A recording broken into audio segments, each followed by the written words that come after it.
반갑습니다. 크노님TV입니다. 자, 오늘은 결혼에 관한 4가지 진실에 대해서 얘기를 해보고자 합니다. 자, 첫 번째는요, 결혼하면 오래 살 수 있다입니다. 미국에서 25세에서 44세 남성을 대상으로 연구를 했습니다. 그 결과 결혼한 사람이 결혼을 안 한 사람보다 절반가량 사망률이 낮은 것으로 밝혀졌습니다. 즉, 결혼한 사람이 결혼 안 한 사람보다 오래 산다는 거죠.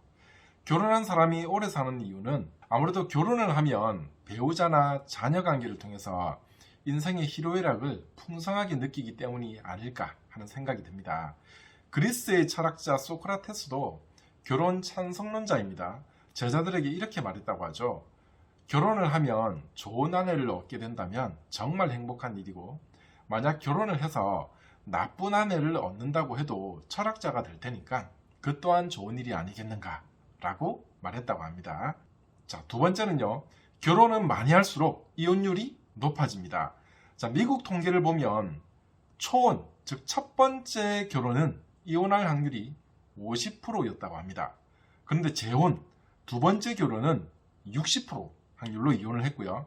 그리고 세 번째 결혼은 70%의 확률로 이혼을 했습니다. 그리고 네 번째 결혼은 80%의 확률로 이혼을 했습니다. 즉, 초혼은 50%, 재혼은 60%, 그리고 세 번째는 70%, 네 번째는 80%. 그러니까 결혼을 하면 할수록 이혼율이 높아지는 아이러니한 상황이 펼쳐집니다.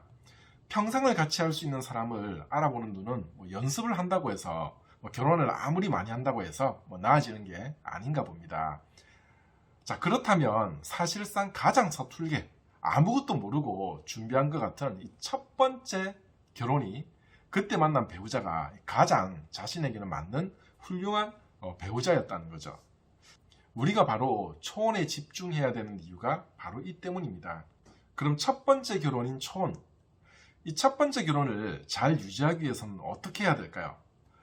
제 개인적인 경험을 말씀드리자면, 저는 사실 결혼 전에 연인끼리나 커플 보면 툭 하면 싸웠다 하면 헤어져, 이혼해, 이렇게 습관처럼 말하는 커플 있죠. 그러다가 결국에는 헤어지거나 이혼을 하는 거를 많이 봤거든요. 그래서 습관처럼 싸웠다고 해서 이혼해 이렇게 말하는 거는 조금 자제를 해야 되겠다 하는 생각이 좀 들었습니다.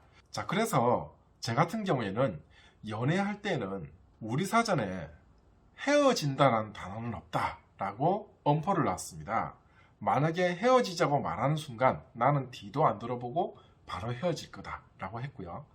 저희가 결혼하기 전까지 1년의 연애를 했는데 그 1년의 연애 기간 동안 한 번도 싸우더라도 헤어져라는 단어를 꺼내본 적이 없었습니다. 마찬가지로 결혼하기 전에도 우리 사전에 이혼이라는 단어는 없다라고 엄포를 놨습니다.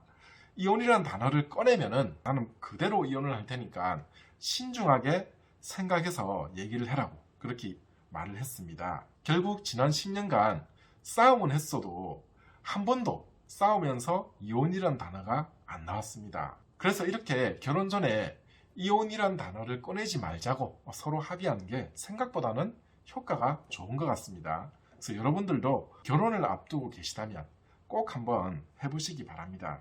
이 싸울 때마다 이혼해, 헤어져라고 말하기보다는 차라리 평상시에 우린 천생연분인가봐, 우린 소울메이트인가봐 라고 자주 말하는 게 훨씬 낫지 않겠습니까? 그죠? 뿌린 대로 거둔다고 하죠. 말하는 대로 이루어진 법이니까 이왕이면 헤어져, 이혼해 이런 말보다는 천생연분인가봐, 우린 소울메이트인가봐 이런 말을 자주 하는 게 좋다고 봅니다.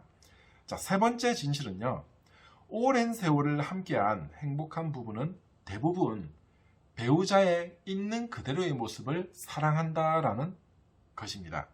자, 결혼 25년차 이상 부부를 대상으로 설문조사를 했습니다. 그 결과 다시 결혼할 기회가 주어진다면 현재의 배우자와 하겠습니까? 라는 질문에 그렇다, 즉 지금 현재의 배우자에 만족하는 행복한 부부라는 증거죠.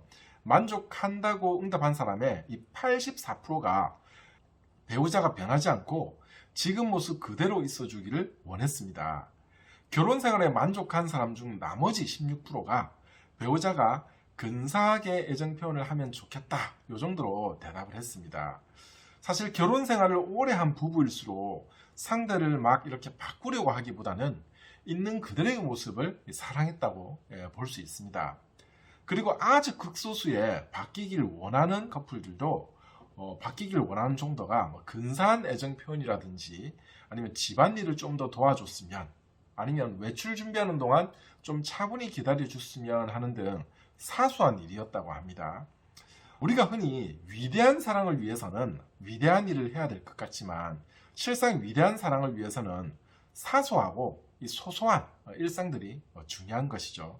자, 네 번째, 이혼의 실질적인 피해자는 부부 당사자가 아닌 바로 아이들입니다. 자, 연애하는 부부라는 책에 나오는 내용 중에 아빠가 아들에게 아들아, 아빠의 어떤 면이 가장 존경스러우니? 라고 묻습니다. 그러자 아들이 엄마를 사랑하는 거예요 라고 대답을 해요. 왜 그렇게 생각하니? 라고 물어보니까 아들이 내가 아빠와 엄마 중 한 사람을 선택할 필요가 없기 때문이잖아요 라고 대답했다고 합니다.